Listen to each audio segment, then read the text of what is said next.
Hello, hello, hello, and welcome to my YouTube channel. My name is Jameelah, and I'm a master manifester, and I know you are too because you're watching content like this. The name of this channel is Manifesting Magic, the practical way, because there's always some practicalities related to the magic that we create in our lives, right? Don't mind that sing-songy thing. That just means some piece of appliance has stopped. Why does it need to sing?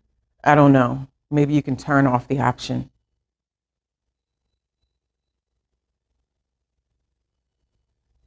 Like, how long is it going to go?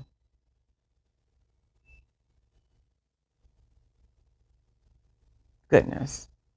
A buzzer would be fine. Compartmentalization. That's what I'm talking about today, right? People think that it is a cold and calculated personality or mindset that's able to compartmentalize their lives, right? So I've read many articles about people that are serial cheaters.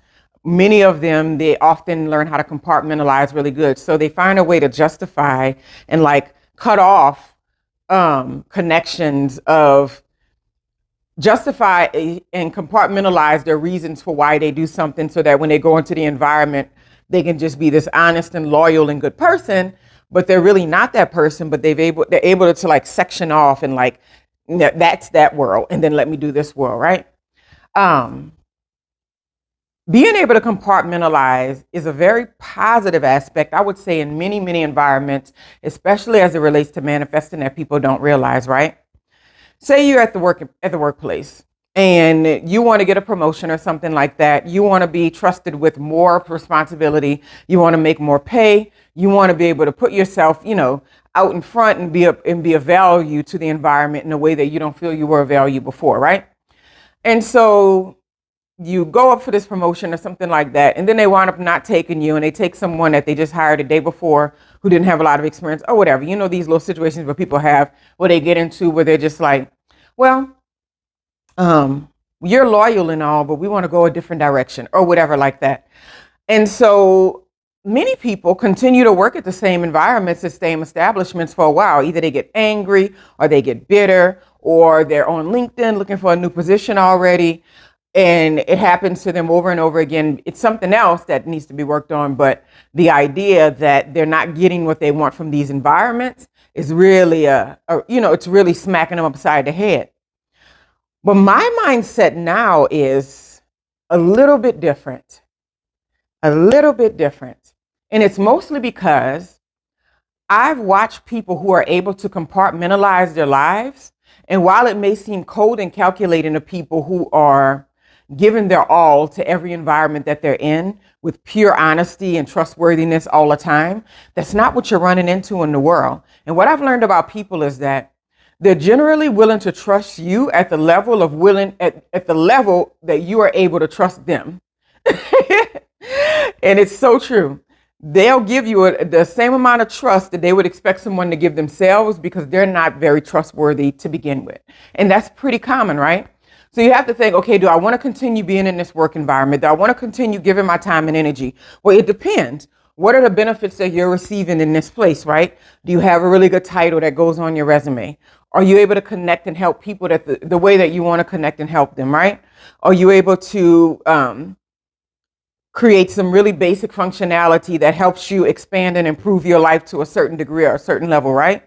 If you can make a list of a lot of benefits in the environment, then you have to come back away from feeling like they didn't give me something that I wanted. And then you can now think, wait, now that I'm in a position to where I really don't need a lot because I know where I stand in this environment, now I can learn to compartmentalize. So I can take my emotions and I can take my deep feelings about what I thought this environment should be, and I can put them to something else that's gonna give me the equal return, right? And then I can still be in this environment and still receive all the benefit of the environment without having to worry about being deeply emotionally invested in the environment, right? So some environments are purely functional, right? It is purely functional. Do you have this? Check. Do your children have this? Check. Do you have options and, access to blah, blah, blah? Check. Am I able to take 4 vacations a year? Check. Do I get paid over 6 figures a year? Check. You have all these things in order. So you have to learn how to say, my emotions and the way that I feel about this and the way that it bothers me on a very deep level has to go somewhere else. I have to get this attention in a new direction, and I have to see this environment as purely a functional environment. And when I say purely a functional environment, that does not mean it's robotic in any kind of way. That just means you're not emotionally invested in it the way that you were when you thought that your emotional investment would be matched on some level, right? Compartmentalizing is not a nutty behavior. A lot of people look at it as like, well, you got to be a sociopath or a narcissist, or you got to be whatever.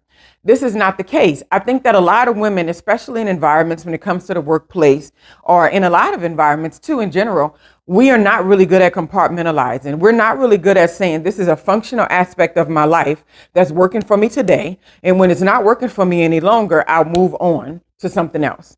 But what we commonly do is get our emotions and our feelings and our hopes and dreams and beliefs all tied up in one direction. And we think because we're giving all this to an environment, we're giving all this to the workplace or something like that, that it has to be given back to us in return. Well, they don't have to give you anything. Nobody owes anybody anything. But what it can show you is the level at which you can invest in the environment, right? It's like a stock. If you're not getting full return on it the way that you want to get full return on it, you have to be willing to be calculated enough to say, I'm going to let the stock go, even though I have a special heart for Pepsi, right? You know, I have Pepsi stock, and like, yeah, I'm going to let the stock go, even though this is one of the places I used to work at. And I love, you know, being a part of the Pepsi stock and getting the little dividends. But the stock overall is just not being what it's supposed to be. So I have to make a quick decision of, am I getting anything from this environment or this stock in a functional matter, or is it really just taken away, right? And the cool thing about compartmentalizing is that, okay, I wouldn't practice this with my children to a big degree. In some ways, when I'm interacting with them and I notice that there's being a negativity or a pettiness or an ugliness that's being shown in my direction that I didn't ask for, first of all, I remember what I was like at 16, 17, 18, 19, all the way up to like 25 years old with my own mom. And so I let them off the hook to some degree, but you're not going to be disrespectful. But in another way, I compartmentalize myself to say, hey, this is nothing about Jameelah and who she is as a person.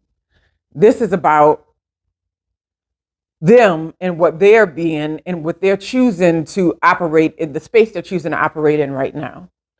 So I can take my feelings and all my energy and all my, reactive energy away from the environment and still show kindness and still be present and still be a really great mom in a lot of ways. But I'm not going to be emotionally invested when I know that you are having a negative and very bothersome attitude. And I always wish that my mom could do this better, because she was way too affected, I feel, now that I'm older, by the moods and attitudes and energies of your children. You just got to be able to, put yourself, you're like, okay, so this has nothing to do with Jameelah.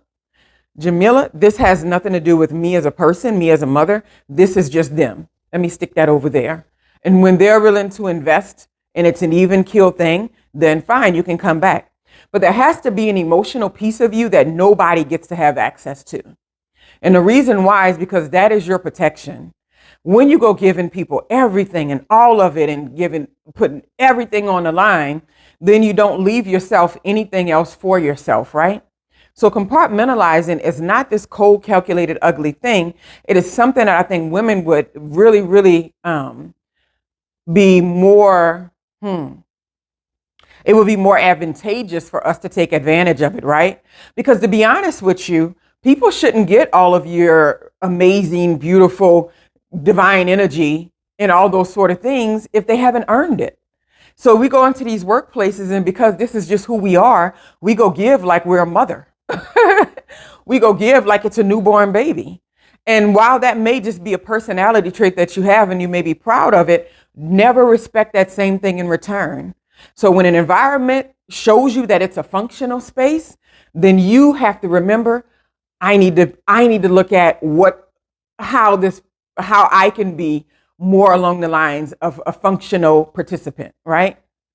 Because we can easily go burn bridges and blow things up. They made me mad at work, even though it's a great job, great career. great environment, good vacations, you're able to do your side jobs on the side, all these sort of things, we'll blow it up because we got too much of our emotions involved in it, right?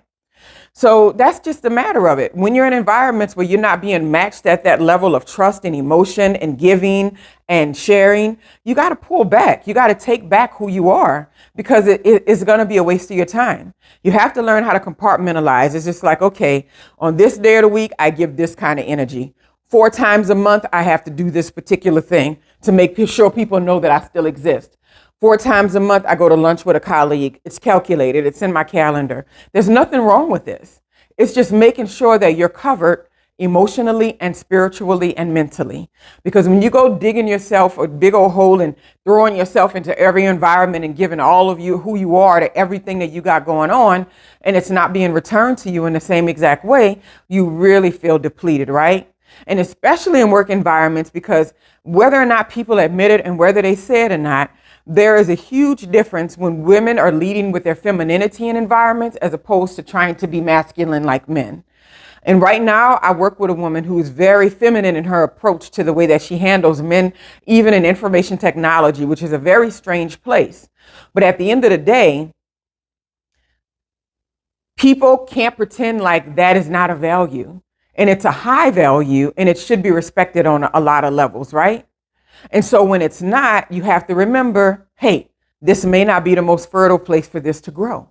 And that's okay, because the fertile place is for you to grow, for you to expand, and for you to really truly give all of yourself and expand in the way that you want to, is being created for you as long as you continue to be yourself. So compartmentalizing is not about cutting yourself off. It's not about holding anything in. It's not about being rude. It's not about being angry. It's not about holding grudges. It's not about any of that. It's about taking that energy, taking that positivity, taking that divineness of who you are and putting it into places where it is going to be the most fertile at any given time.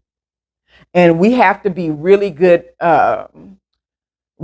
counselors to ourselves, and where is it going to be received the best at any given time, right? So one place where you thought it'd be received the best, it's just not. And you just have to be honest with it. It's just like, it's a shallow approach, and this is just what it is. And you have to decide, okay, I'm going to much more dive deeper into my career. I'm going to much more dive deeper into my children and setting them up for life. I'm going to much more dive deeper into a relationship or something like that, if that's what you're working on.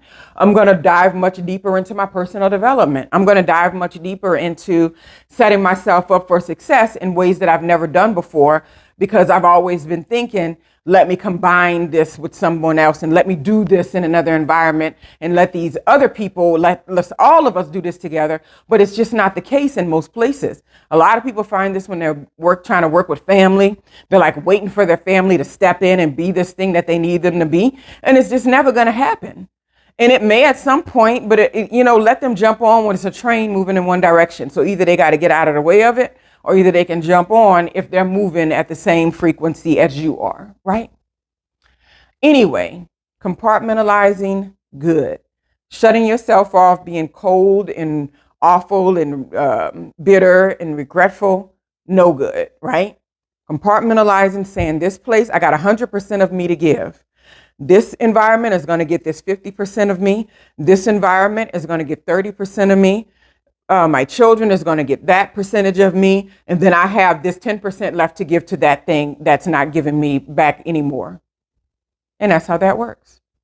It is what it is. But don't go blowing up your life and your careers and all that because somebody didn't give you something you wanted, or it's not being reciprocated. You have to be in charge. You have to be the boss. You have to be the boss of your direction. You have to be the boss of what you have going on. And if you be honest with yourself, if I was the boss, what is my return on investment in this environment? The return is big over here. Great. The return is big over there. Great. The return is not so great over there. So let me just give exactly what that investment is given back. And it makes perfect sense. Anyway, have a wonderful, wonderful day.